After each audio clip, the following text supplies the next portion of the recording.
Et voici votre émission « Il est écrit ».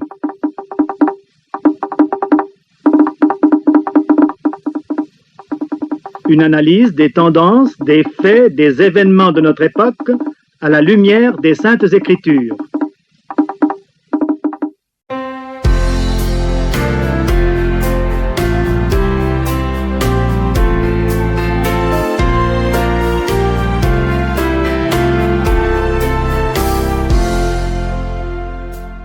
Fidèles auditeurs et vous tous qui nous écoutez pour la première fois, bonjour et bienvenue à Il est écrit, votre magazine d'édification spirituelle que l'Église adventiste du 7e jour vous propose tous les samedis matins dès 7h.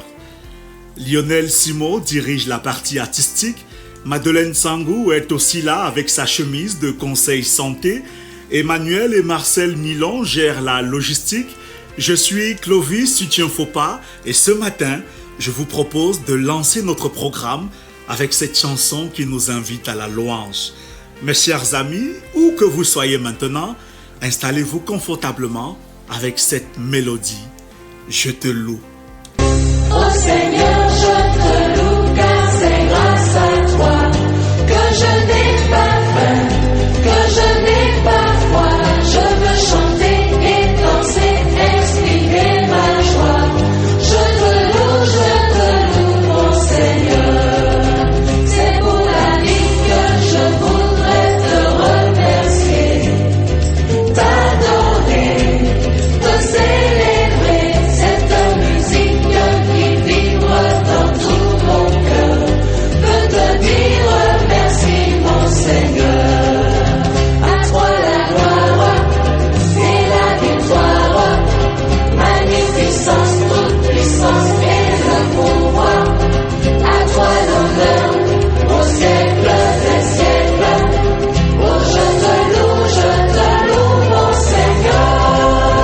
C'est pour la vie que je voudrais te remercier, t'adorer, te célébrer. Cette musique qui vibre dans tout mon cœur.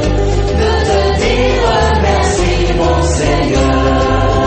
Parfois je manque d'indulgence, de ton amour, de ta patience, mais tu me donnes ton pardon, ta clémence. Oh, je te loue, mon Seigneur. Oh Seigneur, je te loue car c'est grâce à toi que je n'ai pas faim, que je n'ai pas froid. Je veux chanter et danser, exprimer ma joie. Je te loue, mon Seigneur. À toi la gloire et la victoire, magnificence, toute puissance et le pouvoir. À toi l'honneur au siècle des siècles. Oh, je te loue, mon Seigneur. C'est pour la vie que je voudrais te remercier. Dans la suite de notre programme, nous parlerons de la tempérance. Un médecin a déclaré en effet que l'homme tempérant use des plaisirs qui ne nuisent ni à la santé ni au bien-être et qui ne sont pas non plus contraires à l'honnêteté ni au-dessus de sa fortune. Qu'est-ce que la tempérance? Qu'implique-t-elle? Pourquoi est-elle si importante pour nous? Nous en parlerons dans ce magazine. Nous aurons aussi une méditation qui nous parle de la faveur de Dieu. En face des obstacles, devant l'hostilité de nos ennemis, quelle est notre attitude?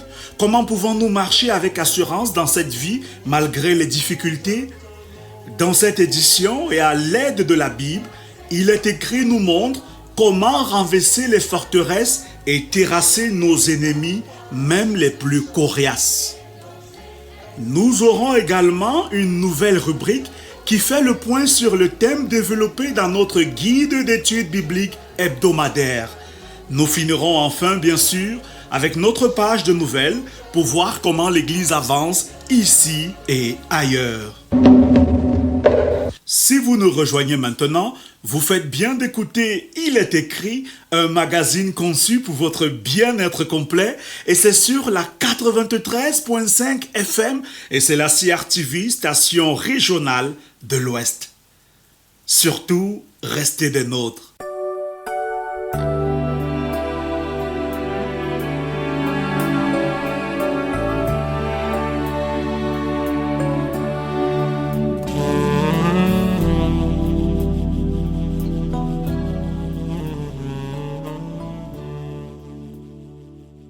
Mes chers amis, accueillons maintenant Madeleine Sangou pour notre rubrique Santé et Bien-être. Bonjour Madeleine. Bonjour Clovis et bonjour aussi à nos nombreux auditeurs ce matin. Aujourd'hui, vous abordez un sujet ô combien capital pour notre monde, celui de la tempérance. Effectivement Clovis, je crois fermement que notre monde a plus que jamais besoin d'apprendre la modération en toutes choses. Mes chers amis, nous vivons dans un monde qui nous expose à beaucoup de séductions chaque jour et il est alors important de faire preuve de suffisamment de modération pour éviter de se retrouver dans des situations qu'on pourrait regretter toute sa vie.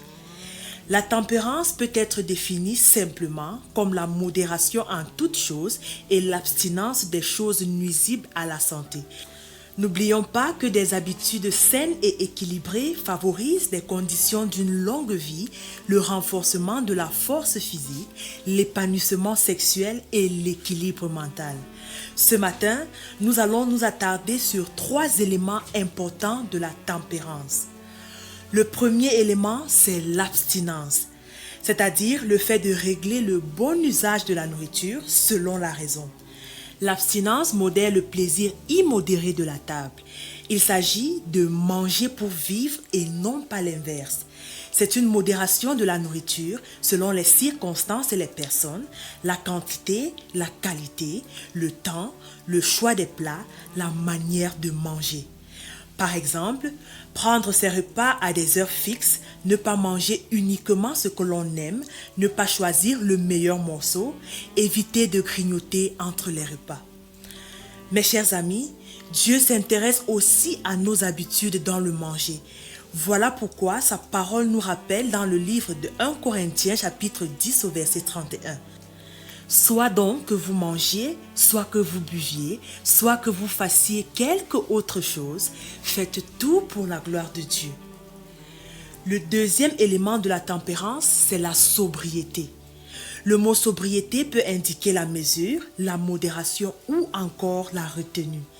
Quelqu'un est sobre lorsqu'il observe la mesure ou pratique la retenue en toutes choses. Mais la sobriété concerne surtout les cas de boissons alcoolisées. L'alcool cause un grand tort, non seulement sur la santé physique, mais aussi sur la santé mentale, car il empêche l'usage de la raison. De nos jours, la consommation d'alcool fait des ravages dans les familles et spécialement chez les jeunes. Combien de personnes, en effet, ont ruiné leur carrière, leur mariage ou encore leur santé, pour ne citer que ça, à cause de l'alcool?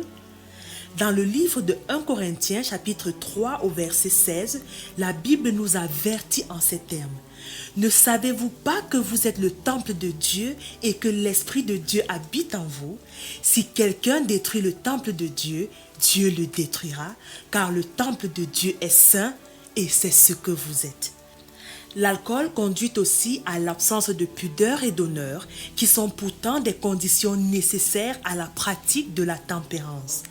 Dans le livre de Proverbes, chapitre 23, au verset 29 et suivant, il est encore écrit « Pour qui les rats, pour qui les hélas, pour qui les disputes, pour qui les plaintes, pour qui les blessures sans raison, pour qui les yeux rouges, pour ceux qui s'attardent auprès du vin, pour ceux qui vont déguster du vin mêlé. Ne regarde pas le vin qui paraît d'un beau rouge, qui fait des perles dans la coupe et qui coule aisément. Il finit par mordre comme un serpent et par piquer comme un basilic. Le troisième élément de la tempérance, c'est la chasteté, cette vertu spéciale qui règle, selon la raison, les convoitises sexuelles. La chasteté est la pureté sexuelle et exige aussi la pureté morale en pensée, en parole et en action. De nos jours, malheureusement, la chasteté est partout ridiculisée, tandis qu'au contraire, les relations sexuelles illicites sont banalisées, encouragées et vulgarisées. Il est bon, mes chers amis auditeurs, de se rappeler constamment que les relations sexuelles sont un don de Dieu pour l'expression de l'amour entre l'homme et la femme et pour la procréation, tout ceci dans le cadre du mariage. Notre Dieu n'approuve donc pas les relations sexuelles hors du cadre du mariage ou même contre nature. Dans ces 10 commandements, notre Seigneur nous ordonne en effet « Tu ne commettras point d'adultère », confère Exode chapitre 20, verset 14. Mes chers amis, nous venons de voir ce qu'est la tempérance et comment elle contribue à notre bien-être quotidien. Prions le Seigneur chaque jour de nous donner la force et la sagesse pour pratiquer la tempérance. C'est tout pour ce matin, Clovis, mais je vous donne déjà rendez-vous la semaine prochaine pour parler encore de la tempérance. Bon sabbat, mes chers amis. Bon sabbat, Madeleine. Le rendez-vous est bien noté par la grâce de Dieu.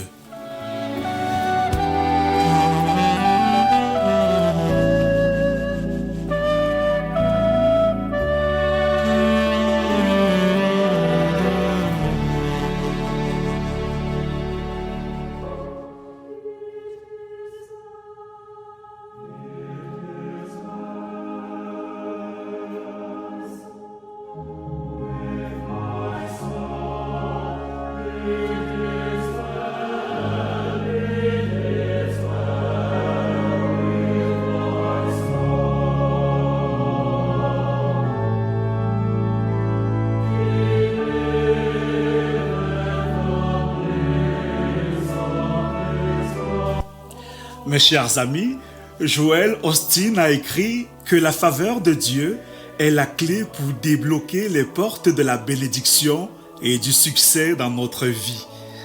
Restons concentrés pour la suite.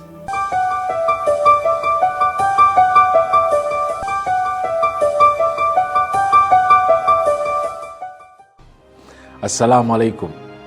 L'aumônier du Sénat américain Barry Black racontait comment il avait gravi les échelons dans son ministère. Tout d'abord, dans la marine américaine, il était moins promu au poste d'aumônier principal, lui venant de l'église adventiste minoritaire. Ce qu'on lui a fait comprendre, mais à la surprise de son collègue qui se croyait mieux parti, c'est Barry Black qui obtient la position.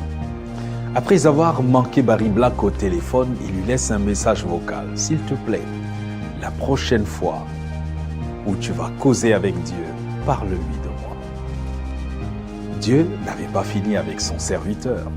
Quand il devient aumônier assistant plus tard au Sénat américain, son chef était un suprémaciste.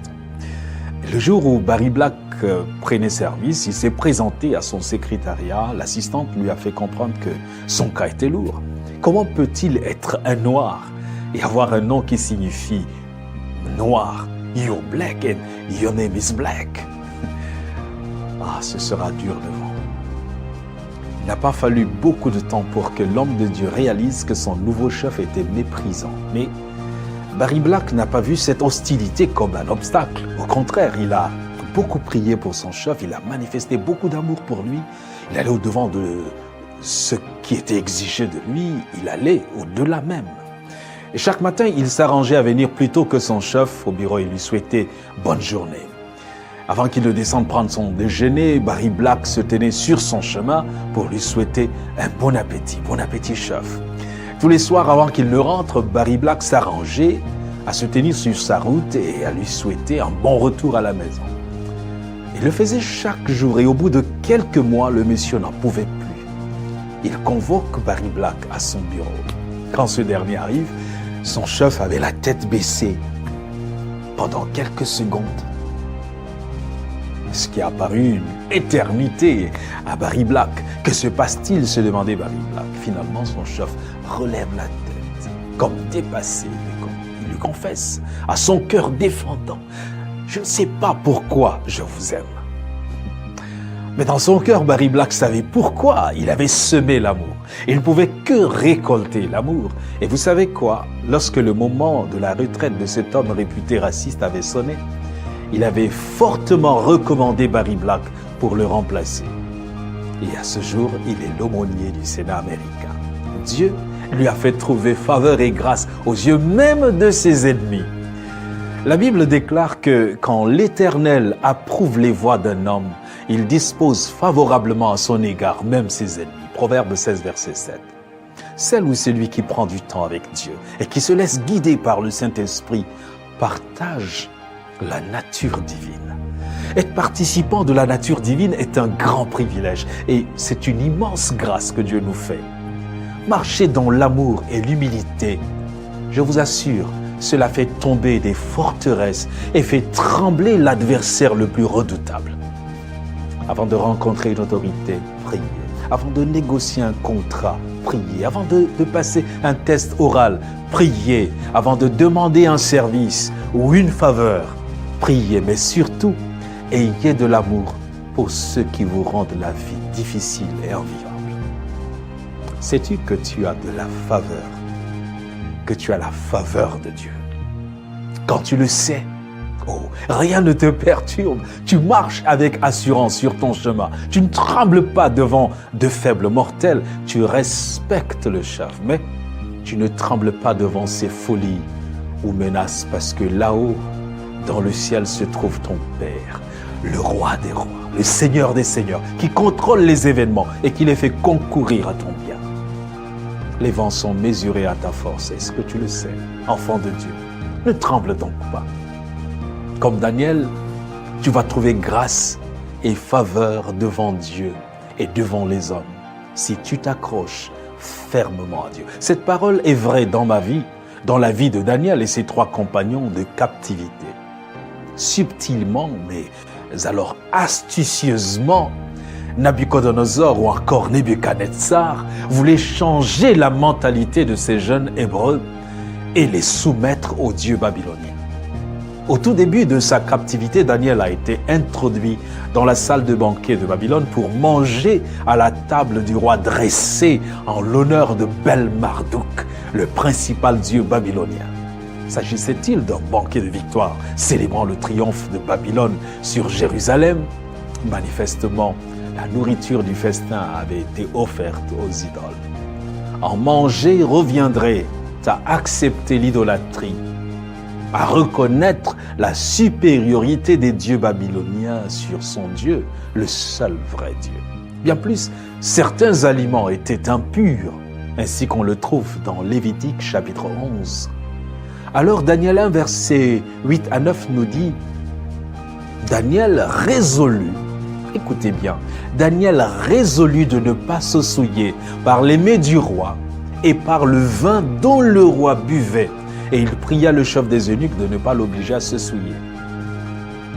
Dieu fit trouver grâce. Dieu fit trouver à Daniel faveur et grâce devant le chef des eunuques. Vous savez, un eunuque, c'est généralement quelqu'un qui ne raisonne pas et ne patine pas avec les ordres du roi. Mais là, il y avait une force plus grande que lui et à laquelle il ne pouvait pas résister. Daniel et ses amis ont donc obtenu un accommodement. Ils mangeraient des fruits, des légumes, des céréales et boiraient de l'eau pure pendant 10 jours de test. À la fin, ils furent plus en forme et plus intelligents que leurs congénères qui se sont empiffrés à cette table royalement garnie. Se souiller avec des aliments ou des boissons impropres, c'est pécher contre son propre corps et contre son Créateur. Ça, il le savait très bien. Daniel et ses amis étaient à la table du roi, c'est vrai, mais ils ne le faisaient pas comme les autres. Ils étaient à même d'étudier sans fatigue. Cela est tout aussi valable aujourd'hui. Une alimentation saine et un exercice physique approprié constituent le soutien le plus prodigieux de notre vigueur mentale, morale et intellectuelle. Les étudiants seraient sages de suivre l'exemple du jeune Daniel. Si tu le fais, alors l'Éternel te fera trouver grâce Tu jouiras de toute ta force. Tu seras intelligent, beau, intelligente, belle, à la gloire de Dieu. Et tu trouveras faveur devant Dieu et devant les hommes. Que Dieu te bénisse. J'élève la voix pour te dire merci. J'élève la voix pour te rendre gloire. Lève-la vers les cieux et chante. Je te loue pour te dire merci, car tu as enfanté l'espoir. Je connais ta main puissante. Même quand c'est rude, même quand c'est long, crois en son nom, il te bénira. Appelle son nom, il répondra. Alléluia, Alléluia. Je rends grâce à Dieu pour tous ses bienfaits. Hosanna, Hosanna, Hosanna. Je rends grâce à Dieu, il m'a racheté. C'était Avoir la faveur de Dieu, une réflexion menée pour nous par le communicateur adventiste Abraham Bakari.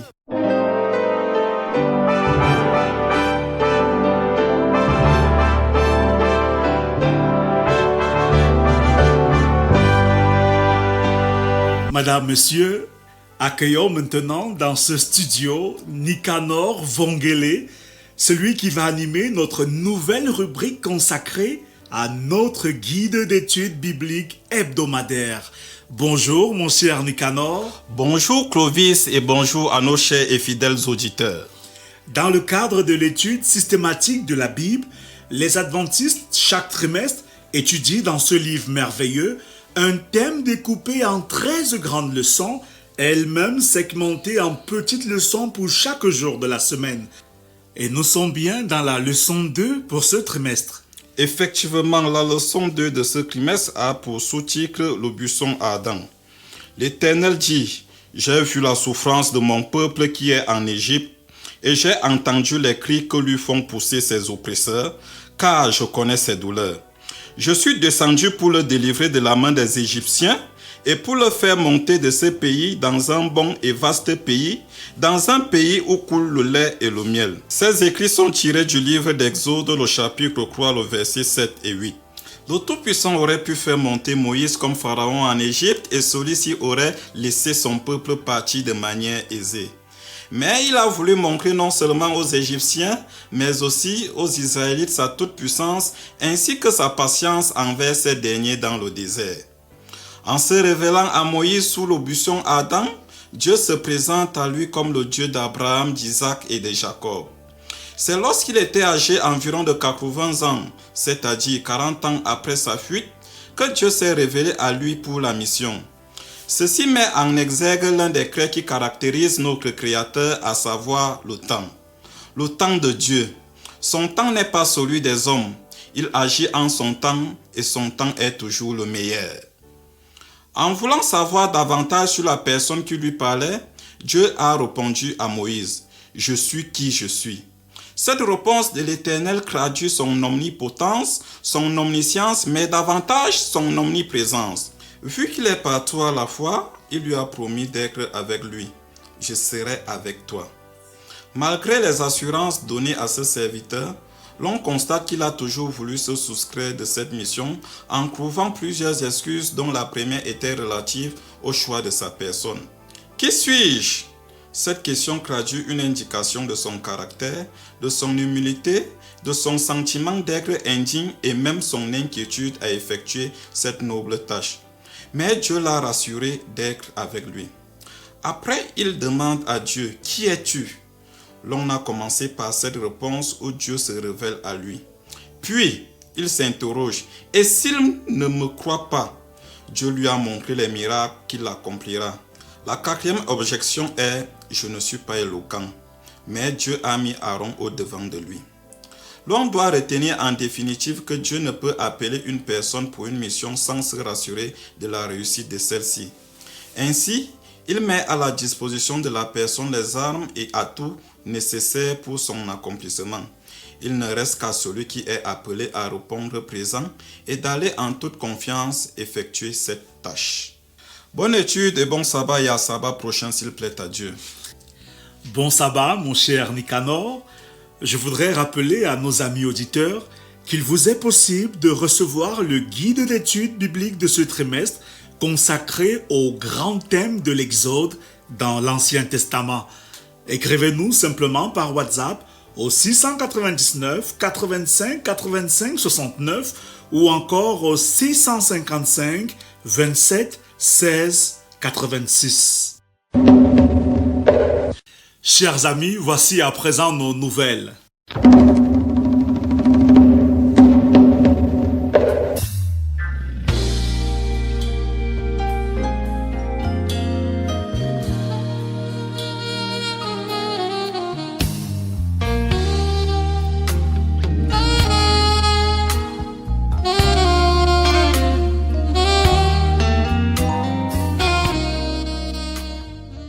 Dans le cadre du réveil et de la réforme, nous lisons toujours un chapitre de la Bible chaque jour et cette semaine, dès demain dimanche, nous lirons dans le livre d'Exode au chapitre 38 jusqu'au livre de Lévitique au chapitre 4. L'autre lecture de la semaine se fera dans le livre intitulé Patriarches et prophètes au chapitre 17. Chaque jour, à 7h le matin ou 7h le soir, nous allons supplier le Seigneur pour qu'il nous remplisse de son esprit. Nous allons enfin prier pour les populations victimes de catastrophes naturelles dans le monde. Prenons maintenant la direction de la ville de Saint-Louis dans l'État du Missouri aux États-Unis. Ceci pour signaler que c'est aujourd'hui que s'achèvent les travaux de la 62e session de la Conférence générale des Adventistes du 7e jour, la plus haute instance de décision de l'Église adventiste dans le monde. En effet, depuis le 3 juillet dernier, ce sont plus de 2800 délégués venus des 212 pays dans lesquels l'Église adventiste est implantée, ainsi que plusieurs milliers de visiteurs et amis qui se sont réunis sous le thème « Jésus revient, j'irai ». Parmi les activités au programme, notons que les délégués ont discuté, entre autres, des affaires de l'Église et voter des décisions qui façonneront l'avenir de l'Église pendant les 5 prochaines années. Des services de culte quotidiens ont aussi été organisés, sans oublier des sessions de formation, des prestations musicales et des programmes spéciaux proposés pour les femmes, les enfants, les familles et plus encore. Une autre articulation majeure pendant ce 62e concile aura été le processus des élections des dirigeants de l'Église adventiste mondiale pour la période allant de juillet 2025 à juillet 2030. Ainsi, le pasteur Ayrton Kohler, de nationalité brésilienne, a été élu dans une grande majorité comme le nouveau président de l'Église adventiste mondiale. Il sera assisté du pasteur Richard Mark Edward comme secrétaire exécutif et du pasteur Paul Douglas en tant que trésorier. Leurs adjoints respectifs ainsi que les chefs de département à la conférence générale ont aussi été élus. Enfin, ont également été élus les dirigeants des 13 représentants de l'Église adventiste dans le monde. Ceci nous permet de dire que dans la division des adventistes de l'Afrique de l'Ouest et du Centre, laquelle regroupe 22 pays, y compris le Cameroun, 3 nouveaux administrateurs ont été élus comme suit. Président Udo Bassey, de nationalité nigériane, trésorier Sarfo Marfo Dixon, de nationalité ghanéenne, et comme secrétaire exécutif, le Camerounais Roger Vincent Samé. Notre pays a donc été honoré à ce grand rendez-vous mondial de l'Église adventiste. Je vous propose maintenant d'écouter les impressions de notre compatriote, le docteur Roger Vincent Samé, nouveau secrétaire exécutif de la division de l'Afrique de l'Ouest et du Centre. Il est au micro d'Abraham Bakari, responsable des communications de la division. Pastor, thank you for accepting our invitation for this interview. Thank you, Eda. Thank you very much. Did you know that you would be elected when you came here? Oh, no, you can never know. That is, God alone knew. Yes. God alone knew. I could not imagine such a thing. Pastor Vincent was the president, and is still the president of the West Central Cameroon Union Mission, and he left the division less than a year, I think, or let's say 18 months now. 18 months, and now he's going back. You're coming back to Abidjan. Moving in and out, is it easy? Well, not quite easy, but when it comes from the Lord, we just accept it, and we feel honored to be called to serve at that level. And it's a challenge, but we are committed to do our best. Do you have a special message to God's people who are watching this? Yeah, I just want to remind every one of us that we are privileged to be children of God. The Church of God has a mission, and we have to be focused on that mission. My coming there will just be another support to the leadership and everybody for us to continue working for the Lord, because Christ is coming soon. Comment ça se passe maintenant? Ça fait à peine 2 ans. Il faut repartir à Abidjan. Juste un résumé de ce que vous venez de dire.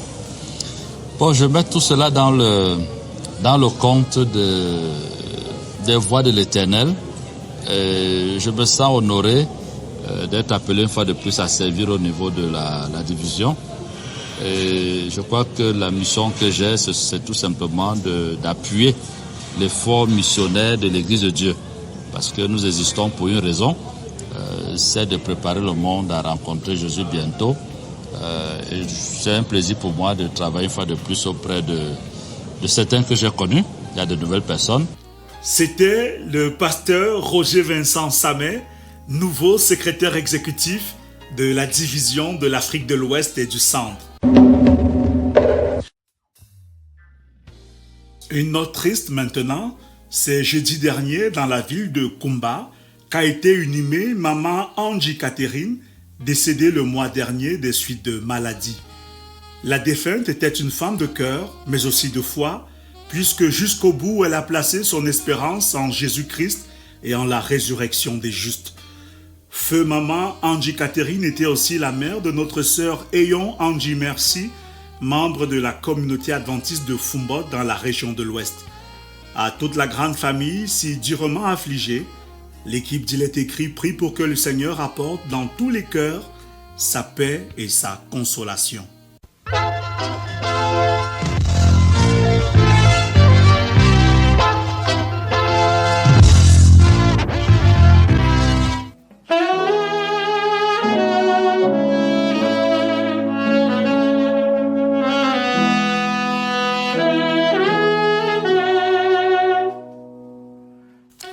Madame, Monsieur, c'est ici que notre programme s'achève maintenant, mais si vous avez besoin de prières, de conseils ou d'études bibliques, vous pouvez nous joindre au 699 85 85 69 ou au 675 42 80 95 ou enfin au 699 66 45 05.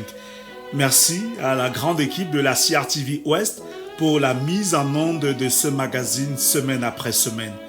Je suis Clovis Suchienfopa et ce sera avec un plaisir renouvelé que je vous retrouverai samedi prochain quand il sera 7h. Mais d'ici là, rappelons-nous chaque jour qu'il est écrit « Je vous laisse la paix, je vous donne ma paix, je ne vous donne pas comme le monde donne. Que votre cœur ne se trouble point et ne s'alarme point. Dieu vous bénisse. »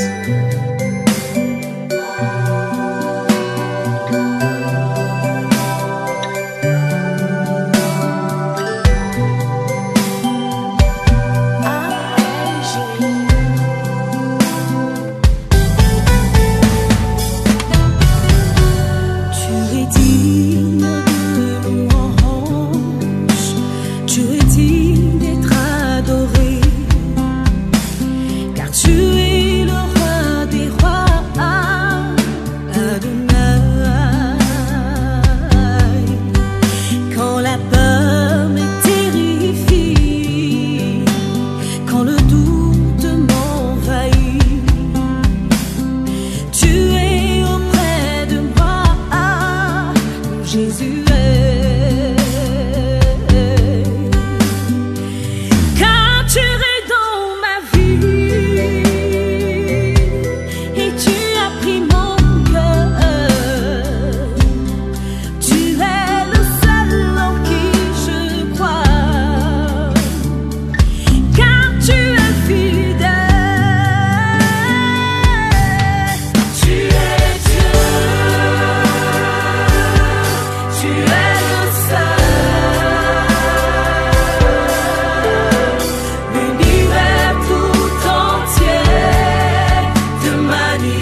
Et je n'ai peur de rien, car tu es avec moi.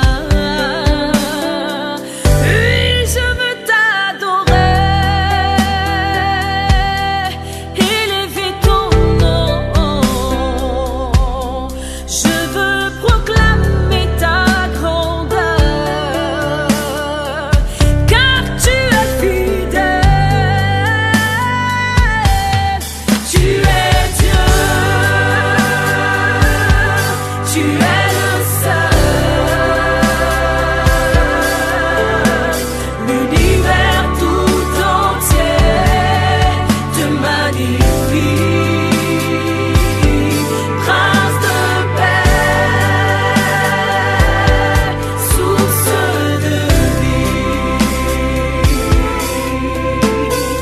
Hier et aujourd'hui, tu es le même. Tu es Dieu, tu es le seul. L'univers tout entier te magnifie. Prince de paix, source de vie. Hier et aujourd'hui, tu es le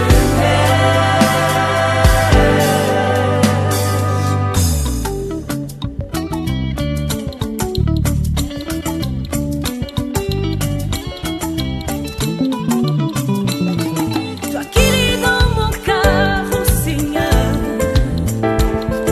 tu connais mes pensées et mes soucis.